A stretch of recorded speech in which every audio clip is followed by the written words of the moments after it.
Ito ang mga hindi accurate na logic sa Mobile Legends na hanggang ngayon ay hindi pa rin naaayos. Number 1. Dito sa animation ni Kimi, kulay pink ang lumalabas sa baril niya. Pero kung titignan mo in-game, walang atake itong si Kimi na pink ang kanyang binubuga at yellow lang talaga. Pero yung unang Kimi kasi, kulay purple or pink ang lumalabas sa atake ni Kimi. So possible na hindi pa nila naayos ulit yung animation.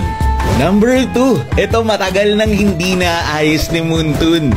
Alam na alam ng lahat to, bakit si Chu ay gumagamit ng tsako sa animation pero in-game naman ay hindi niya ito ginagamit. Walang skill si Chu na gumagamit siya ng armas. Pero yung paparating na itsura ni Chu na nasa China version ngayon ay wala ng tsako.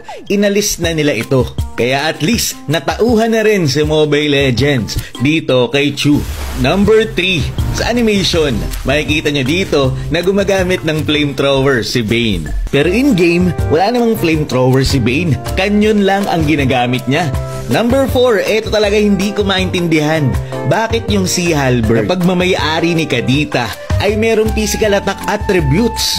So hindi ito magagamit ni Kadita. Anong sense pa nun?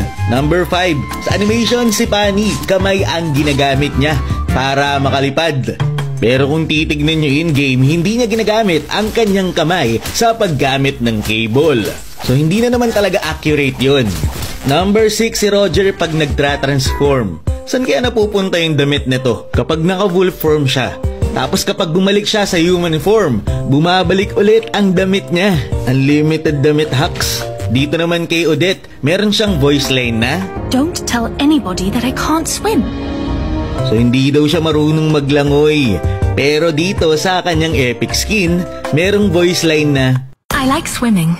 I hope he does too." So all of a sudden, marunong siyang maglangoy sa skin na ito. Number 8, eto alam na ng lahat to. Kapag nagbato ng boomerang si Nana, meron pa rin siyang hawak na boomerang. Madaming hero ang ganyan. Number 9, etong palakang ito ay si Frog Immortal. Kasama ito lagi ni Akai kahit noon. Pero ngayon in-game, hindi mo na makita kung nasan na siya. Baka kinain na ni Akai. Number 10, kung makikita nyo dito, walang braso si Aurora. Naputol ito sa pakikipaglaban. Kaya gawa sa yellow ang kanyang braso. Pero dahil sa revamp niya, makikita nyo dito na magaling na yung braso niya.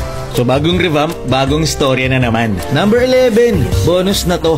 Siya ang gumawa ng Thunderbelt. Pero hindi naman din ginagamit sa kanya. Pero laging tandaan, fictional characters lamang ang mga ito. Kaya meron talagang mga inconsistency. Maraming salamat sa panonood, and to God be the glory.